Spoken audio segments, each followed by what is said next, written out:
Shalom, all praise to the Most High. Elder Shana on the fly here, coming at you with another quick hitter on the heels of the sun setting, and we getting ready to, go into another dark night of so-called Black or African American history. On the heels of what just happened to Nolan, and everybody seems to want to have an opinion about, who's right, who's wrong, who did this, who did that. Should he have been there with them? Should he have not been hanging out with them?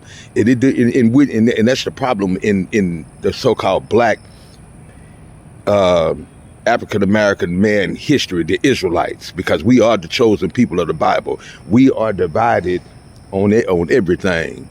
So I'll be with you in a minute. We are divided on everything, on all issues. And it doesn't matter what you think or what I think.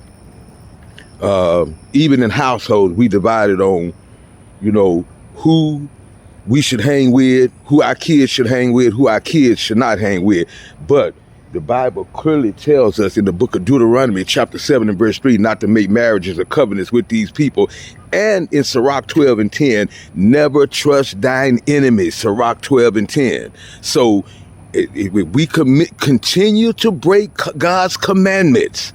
See, and people want to know, how could this happen? How did they do that? They did something happened out there. Yes, something happened. It's already documented in the Bible. It was already written that Esau, the so-called white man, would behave like this. This man is wicked. This is what they do. So don't everybody jump on the internet and stuff and try to act like you're surprised about what happened, what's going on. And it ain't just him. It's what's happened to our ancestors continually. What about all our ancestors that never got justice?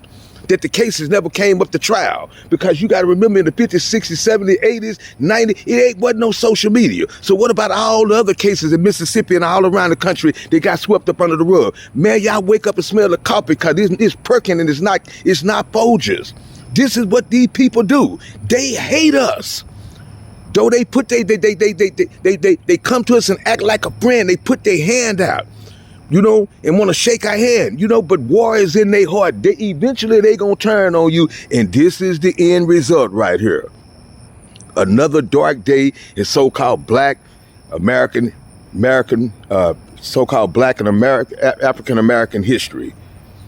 Yep. So it's gonna continue to happen until we repent and start keeping out the law, statutes, and commandments of the Most High God and be obedient. And teach our children what does say the Lord, that they should not be making covenants. I know we got to interact with these people. We got to go to work. We got to go to school. Man, but you ain't got to be moving how they moving. You don't have to do that, because it's been proven, because I don't do it no more. Man, that's all I got, man. It's Elder Shana on the fly. Shalom.